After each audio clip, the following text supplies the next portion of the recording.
Welcome to the DCTV News at Noon program. I'm Kendra Cook. Dolores County Broadcasting Network is the producer of DCTV with support from the Southwest TV Translator Association. If you have a news topic or event that you would like to see covered, give us a call. The studio number is 970-677-4119. Today's show runs Monday at noon and is uploaded to our YouTube channel and our DCTV News at Noon Facebook page to watch on demand. Today is June 24th, 2019, and now the news at noon. The prescribed burn near Doe Canyon lightning fire was started yesterday and continues today, as reported in the Journal. The Dolores Ranger District is planning to burn 2,700 acres in the Lake Canyon area, 10 miles east of Dove Creek in Dolores County. Operations were planned to begin Sunday and Monday. However, operation dates may be adjusted based on favorable weather conditions. The burn unit is adjacent to Forest Road 504, east along Forest Road 216, and west along Forest Road 509. Aerial and ground ignition operations may take place over several days.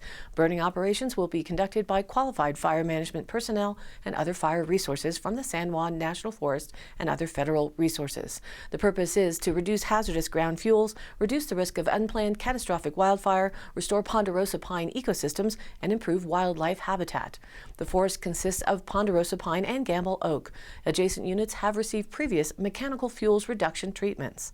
The Lake Canyon Area Project is part of an overall fuels reduction project involving both mechanical treatment and prescribed fire covering 15,000 acres. Smoke will be visible from US 491 between Dove Creek and Pleasant View and may settle overnight into those areas. Ponderosa pine forests are a fire-adapted ecosystem which historically experienced frequent low-intensity fires on a large scale. Prescribed fire replicates that fire regime. Under controlled conditions, prescribed fires will only be ignited when all weather fuels and smoke requirements are met. The Lake Canyon prescribed burn area is just north of the 20-acre Doe Canyon fire, which was started by lightning earlier this week, and we'll have an update on that one in just a moment. For additional information, please contact the Dolores Ranger District at 970-882-6838. And a report of one killed in early morning crash on U.S. Highway 160 from the Journal. One person was killed about 4:30 a.m. on Sunday when the driver of an eastbound Subaru strayed into the westbound lane and struck a semi-trailer on U.S. Highway 160 between Twin Buttes and Lightner Creek Road. Durango Police Department Detective Brad Roach said the cause of the crash remains under investigation. Investigators, he added, don't know yet why the Subaru driver strayed into the oncoming lane. The identity of the person killed in the crash is not being released pending notification of next of kin. Roach anticipated the person killed would be identified sometime today. He said an autopsy will be scheduled. Roach declined to comment on whether weather or alcohol were factors. U.S. Highway 160 was closed from 4:30 a.m. to about 10 a.m. on Sunday with traffic rerouted via county roads and Colorado Highway 140. And you've seen and smelled all that smoke around our area. The Doe Canyon fire update from the Journal, with photo courtesy of the Forest Service, states that the U.S. National Forest Service has barred anyone but firefighters from accessing dozens of miles of roads and trails in Dolores County near a 10-acre forest fire burning in Doe Canyon, that according to social media. And that canyon fire has grown from 10 to 20 acres. Forest officials say a lightning strike started the fire on Thursday in a ponderosa pine forest at about 7,800 feet in southeast Dolores County. Fire managers alerted the public to the incident on Friday and said they may continue to battle the blaze throughout the weekend and into this week. The San Juan National Forest Dolores Ranger District issued an order dated Friday, shared on the U.S. Forest Service San Juan National Forest Facebook page, barring the public from all National Forest System lands east of County Road South, also known as Forest Service Road 504, between the north and south entrances to County Road 20. The public may not access Forest Service Roads 506, 506A, 506B, 506C, 506E, 506G, M, and 506K1 and 215 in Dolores County, that according to the order. Forest Service Road 504 is scheduled to stay accessible, officials wrote. The order may remain in effect until July 8th, but officials have the authority to rescind it at any time the area is deemed to be safe. Forest Service officials did not immediately respond Saturday morning to calls for updates about the fire. About 24 firefighters and 3 fire engines are managing the naturally caused fire by constructing hard lines and preparing for future burnout operations. That according to that news release published on Friday. Fire managers are working to contain the fire within an area surrounded by forest roads, permitting the flames to, quote, play its natural role in the ponderosa pine ecosystem to make the forest more resilient to future fires, insects, or disease, officials said in that press release. The press release continues to say, quote, live fuels are still green and holding moisture, which will slow the fire spread. That, according to Dolores District Fire Management Officer Patrick Seekins. Only pine needles and oak litter are burning right now, resulting in a low-intensity surface fire. This is a very different situation than what we experienced during the 2018 fire season under extreme drought conditions. Beyond issued closures, travel should not be impacted by firefighting operations, the Forest Service said in its press release published before the emergency closure order. Smoke may be visible, and is, from Dove Creek, State Highway 491, and surrounding forest roads, according to the Forest Service. The haze may descend at night into Dolores River Canyon and near Bradfield Bridge, officials said. So now let's take a look at the upcoming week of weather. Today, a cooler start to the morning, but hazy due to all that fire smoke in the surrounding air.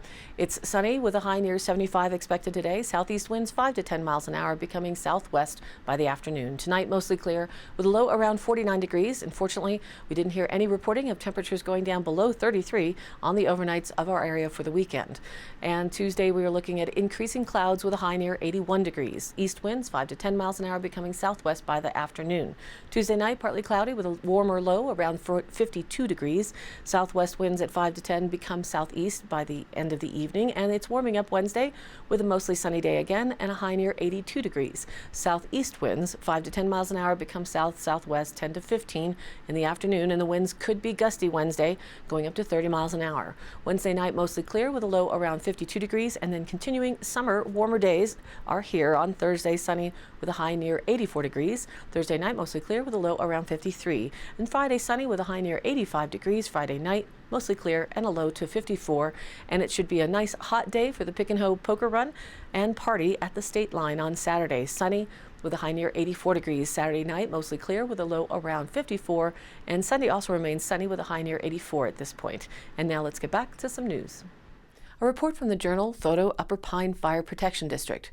One girl was seriously injured and 3 other people suffered minor injuries on Saturday night when a van hit a tow truck on U.S. Highway 160 just west of Bayfield in front of Lawns Automotive.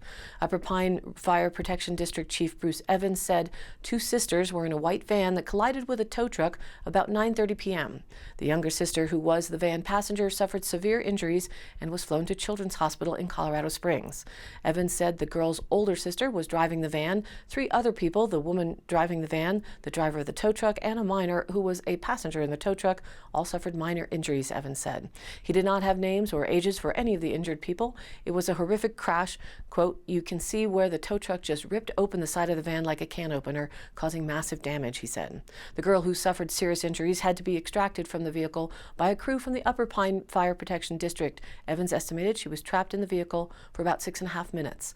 The call originally came in as a car fire, but Evans said that proved incorrect. Instead, engine smoke was coming from the van after the crash, but the van was not on fire. The tow truck was in the area to retrieve another vehicle that was on the side of the road. A registered nurse on her way home from a shift at the emergency room of Mercy Regional Medical Center stopped to provide aid to the injured parties and also assisted the crew from Upper Pine, Evans said. In addition, a former volunteer firefighter also stopped to assist. Evans said the road was wet after a rain shower, but the road was not icy and the area wasn't foggy. He added he did not have further details about how the accident occurred, but he said the Colorado State Patrol is investigating. Calls to the Colorado State Patrol were not immediately returned on Sunday evening.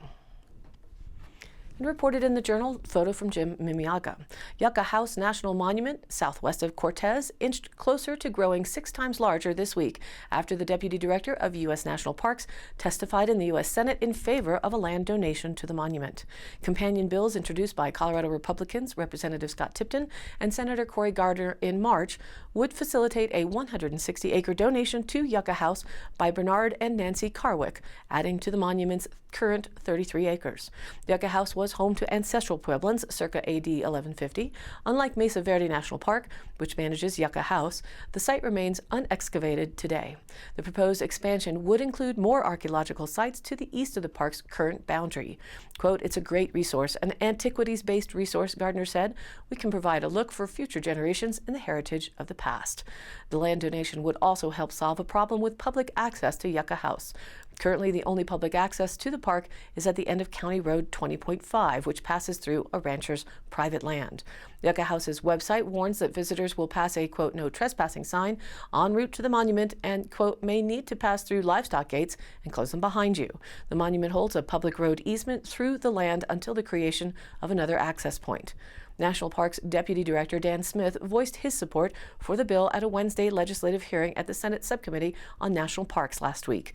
Quote, certainly to have that access is important. It makes all the sense in the world, Smith said. The fact that there's a willing donation, that's very important too. Smith suggested 2 technical amendments to the bill, adding a reference to the updated map of the park, including the additional 160-acre parcel, and complete the land transfer before the parcel is officially added to Yucca House's boundaries. He said completing the land transfer ahead of time is standard national parks procedure. U.S. Interior Secretary David Bernhardt, who grew up in the Rifle, also backs the bill, Smith said. Quote, the Secretary of Interior is very aware of the bill because it's his home state. He's very supportive of it, Smith said. And today's High Canyon Country happenings. Over in Dolores on June 25th, it's a Grillin' and Bingo night. That's Tuesday starting at 5:30 p.m. at the Dolores Community Center. Get a night out and enjoy some grillin' and bingo to benefit the Dolores Community Center. It's $5 for a burger, hot dog, or brat with sides and fixins, and add $2 for 2 meat choices. Water, lemonade, and coffee is also included. The $10 per bingo card with each card, it's good for all 10 games. Doors open at 5:30 p.m. and the bingo begins at 7, and kids are welcome too. On June 26th, there's an event listed as Paradigm at the Lil Hatu Ranch in Egner. It says, quote, build the community desert campout and music festival. It's presented in association with RX Productions, Equinox Entertainment, and Vanishing Productions. An all-ages event. Kids are free for 10 and under. There'll be live music, performances, workshops, booths, and vendors. Multiple stages, sound camps, themed camps. There are 3 designated fire performance areas and Sound Collective Healing Group, Drum Circle, and Medicine Wheel. There'll be plenty of campsites and open camping areas available. Hiking, river floating, ATVing, and fishing are all within 20 minutes. It's a 420 and pet-friendly event.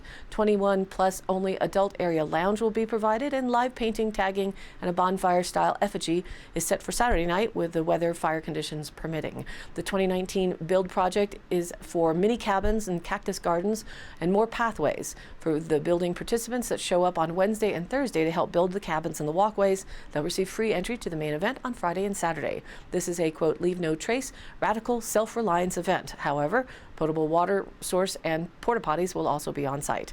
And a pick and hoe plug. Sign up for the parade either by contacting the Dove Creek Chamber at 970-560-2856 or call Jeremy at 970-739-4224. The theme is Bringing It Together, Red, White, and Blue. It's free, and there will be an award charcoal grill package for the winning entry. We are still looking for people to sign up for cooking beans. The sheet is in the back of the superette. All ingredients are provided. A sign-up sheet for volunteering at the Cook Shack for serving is also posted at the back of the superette. And next Tuesday, July 2nd at 1 p.m. is the volunteer effort to get all of the meat cut, seasoned, and set in the pit fire. You can contact JB Mechanical to volunteer for that at 970-739-9899. And there's still time to sponsor or donate, and tomorrow we'll update you on the fundraisers that are still happening before the 4th of July. And all of these happenings are posted on our DCTV News at Noon Facebook page, along with our YouTube channel, on-demand replays, weather, notices, original stories, and local posts. To share your event or information, you can contact us by email.